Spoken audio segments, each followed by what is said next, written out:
ગોત્રી વિસ્તારમાં વર્ષો જૂનું વડનું ઝાડ ભાતીજી મંદિર પર ખાબક્યું, જાનહાનિ ટળી। વડોદરાના ગોત્રી વિસ્તારમાં પૌરાણિક ક્ષત્રિય ભાતીજી મંદિર આજે એક મોટી દુર્ઘટના ટળી। વર્ષો જૂનું એક વિશાળ વડનું ઝાડ મંદિરના ઉપરના ભાગ પર પડી નુકસાન પહોંચાડી ગયું, પરંતુ સદનસીબે કોઈ જાનહાનિ થઈ નથી। મંદિરમાં ભક્તોની આવક જાવકમાં સામાન્ય હોય અને આજે જે સમયે ઝાડ પડ્યું ત્યારે કોઈ ભક્ત હાજર નહોતો, જેના કારણે મોટી અકસ્માતની ઘટના ટળી છે।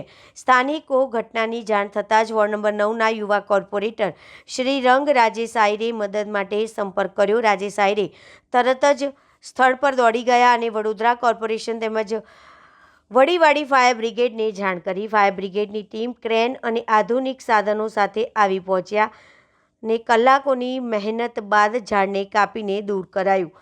શ્રી રંગ રાજેશ આયરે જણાવ્યું કે સ્થાનિકોની સુરક્ષા અમારી પ્રાથમિકતા છે। ઘટનાની જાણ થતાં જ ફાયરની ટીમ અને કોર્પોરેશનની મશીનરી કામે લગાડી દેવાઈ હતી, જેથી રસ્તો ખુલ્લો થાય અને મંદિરને વધુ નુકસાન થતું અટકાવી શકાય। હાલ મંદિરની મરામત શરૂ કરવામાં આવી છે અને આસપાસના વિસ્તારને સલામત બનાવવામાં આવી રહ્યો છે। અલકાપુરી એટલે ગિરધરનગર સોસાયટી, આપણો ગિરધરનગર છે, એની કેનાલની બાજુમાં વીર ક્ષત્રિય ભાતીજી મહારાજનું મંદિર છે।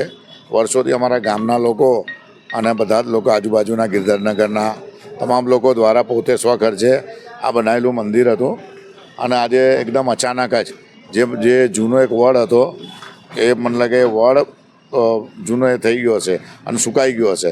અચાનક જ વડ બહુ મોટો છે અને એકદમ ઢળી પડતા કોઈ સદનસીબે કોઈ હતું નહીં, મંદિર પર પડતા મંદિરનો 40-50% જેટલો ભાગ તૂટી ગયો છે અને કોઈ નુકસાન નથી। તાત્કાલિક ફાયર બ્રિગેડને બી બોલાવવામાં આવ્યા છે, લાઇટનું બી બંધ કરી દેવામાં આવ્યું છે અને જીસીબી દ્વારા જે ઝાડ ઉપર પડેલું હતું એ ઝાડ નીચે, કારણ કે આજુબાજુ વસ્તી છે અને ગિરધરનગરના લોકો છે, આજુબાજુમાં રહેતા લોકો છે, રોજ મંદિરે દર્શન કરતા હોય છે।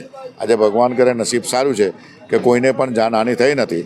તાત્કાલિક ફાયર બ્રિગેડને પણ જાણ કરતાં આવી ગયા છે, સાથે સાથે જેસીબી અને લાઇટનું બી લઈને આજે બંધ કરાવવામાં આવે છે।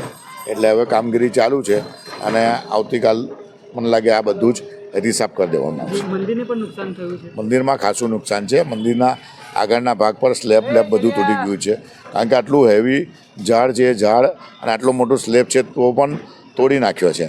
એટલે અચાનક કોઈ એવું છે નથી। કેનલની આજુબાજુમાં છે, વર્ષો જૂનું આપણું આ ઝાડ હતું, આખો વડ હતો, એ વડ એકદમ કદાચ સુકાઈ જવાના લીધે નીચેથી જ ફાટી ગયો અને એકદમ અચાનક પડી ગયો છે, બપોરના ટાઈમે થયો હતો।